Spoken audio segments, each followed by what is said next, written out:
Welcome to part 2 of buy-to-let mortgages, how to pick a mortgage broker.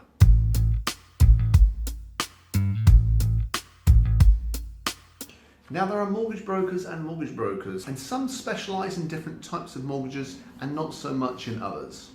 So the different types of mortgages are buy-to-let mortgages, home ownership mortgages, special investment mortgages such as homes and multiple occupancy, bridging products, development finance, things like that.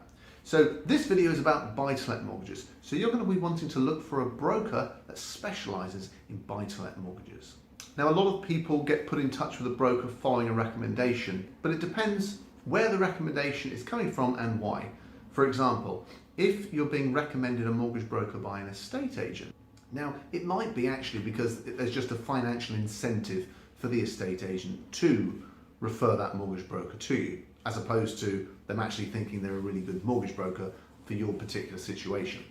Now I would advise when you actually go to see a mortgage broker for the first time, you should come prepared with some questions. One of the questions would be, do you specialise in any particular types of mortgages? That's a fair and reasonable question to ask. My second question would be whether there are any buy-to-let lenders that they can't access on your behalf. I think that's a good question because some mortgage brokers may have been taken off a lender's panel for whatever reason, and you wouldn't want to be missing out on a really good product or rate just because that broker can't actually access that lender. Point 3, now in terms of fees, most mortgage brokers will charge a fee for their time and advice, which is absolutely fair enough, and they'll get paid by the mortgage lender that they put you in touch with once the loan has actually been sent over. What you should try and get some clarity on from the outset is how the fees are charged and when. For example, I've known it where people have gone to see a mortgage broker, they think they're just having a free informal chat, they don't end up using that mortgage broker, so the mortgage broker just goes and sends them a bill, which is really unreasonable, because if they've not actually set the terms and said, by seeing me today, if we do this, you won't have to pay a fee, you will have to pay a fee, but if you don't use me, I'm going to send you a bill anyway. That's just not fair or reasonable. Typically what I will see is a mortgage broker will charge you once they've obtained a mortgage offer for you. Now I think that's pretty fair and reasonable. And that means they've done a lot of work to put you in a position where you can actually buy the property. If you don't then go on to buy that property or any other property and you don't use that broker from there on, then their time should be covered for getting you into that strong position. Now what you do have to look out for is those lazy mortgage brokers that don't fully read the terms and conditions and lending requirements and criteria of the proposed lender that they're going to put you with. You'll have a discussion about it, what's best for you. You pick one and then they'll submit the application for you to that lender. You then have to pay a mortgage valuation fee for the surveyor to go out. You pay that in good faith. And then later on in the process, the mortgage lender comes back to the applicant or via the broker and says, we can't lend to this applicant because of X, Y, or Z.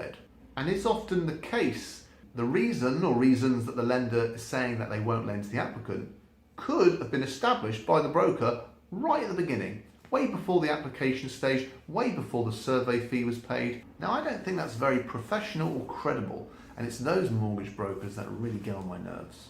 And the way I would recommend trying to prevent that happening is in writing, send an email to the broker before they put the application in, just saying, now before you put this application in, can you confirm to me that you have read the full criteria of this proposed lender and it matches with my personal circumstances? And say, because I don't want to have to go to the expense of paying a mortgage valuation fee for the survey to then later find out that the lender was never going to lend to me in the first place.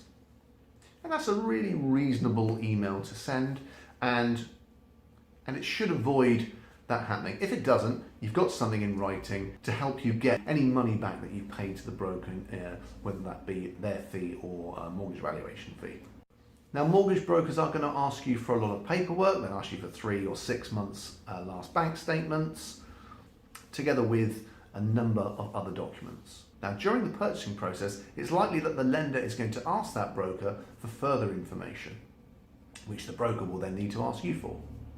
Now a good broker that's dealing with lenders, and perhaps this particular lender often, is going to know the type of questions and additional documents that that lender's going to request. Now, if you're a good broker, it makes sense to get all that information from the applicant right at the beginning. Now, by doing this, you could potentially discover something that may stop you being able to get this mortgage and therefore saving you money and time going down this route with this particular lender. So I would be asking brokers, do you know the underwriter's process for this particular mortgage lender? Do you know the types of things they ask for? You know, these are the type of questions you want to be asking your broker. You almost want to be interviewing your broker, rather than just letting them take the reins and taking you on this financial exercise that may or may not come to fruition. I'm going to finish off with a really important one. A really good mortgage broker should be asking you about your short, mid and long-term property investment plans.